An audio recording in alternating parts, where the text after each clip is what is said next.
Marhaba and welcome to lesson 9. This time we're going to continue what we started with in lesson 8.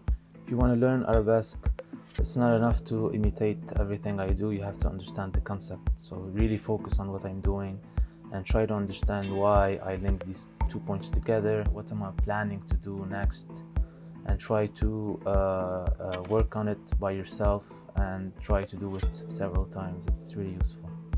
If you like the tutorials, please subscribe to the channel, and you can check the Instagram and Facebook pages zarts.lb.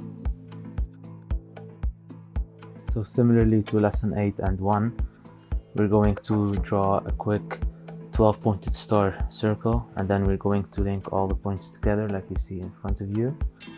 And then we're going to draw the square root of 3 rectangle, and then we're going to see what geometry can we configure inside this rectangle and draw a pattern. So now we're starting executing the 12 pointed star circle.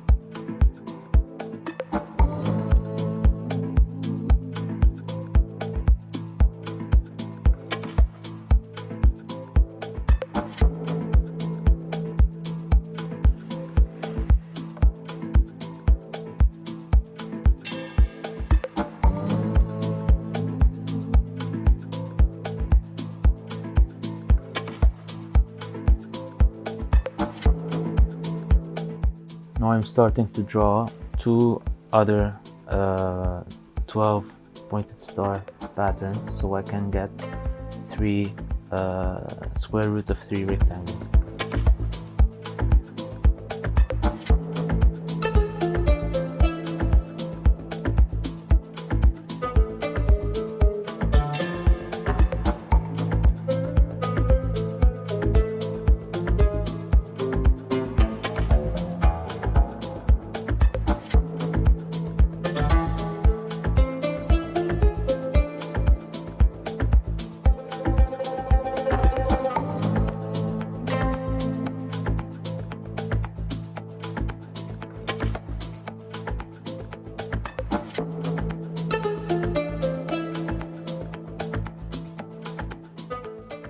So now you see 3 rectangles, which will be our pattern.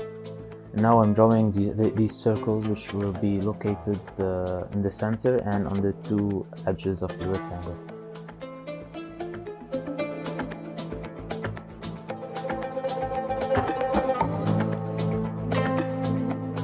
I'm starting to draw the hexagons and the squares and the triangles inside this rectangle, so I can use them as a second grid and then come up with another grid from the inside and create an amazing arabesque.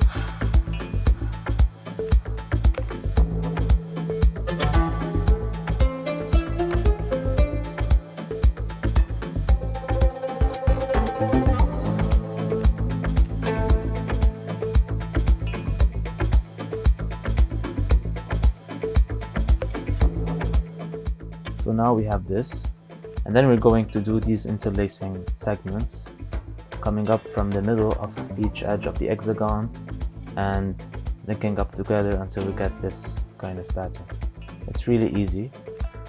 If you have some problems, you can go back to the drawings I made and try to configure out yourself how to draw it. And as I told you previously, you should practice and you should understand the concept to be able to draw it, because you cannot imitate the drawing and consider yourself really good in arabesque.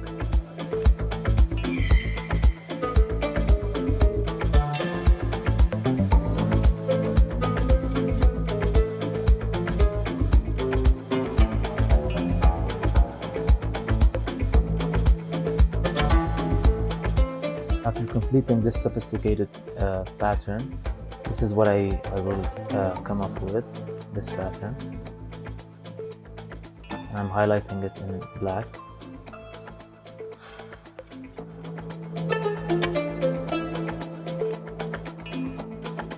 Now I'm highlighting in orange the second grid I previously drew.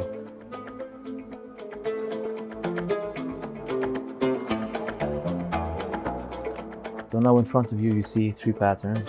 The first pattern we drew, and then the second one in orange, and then the third one in blue, which is the final result.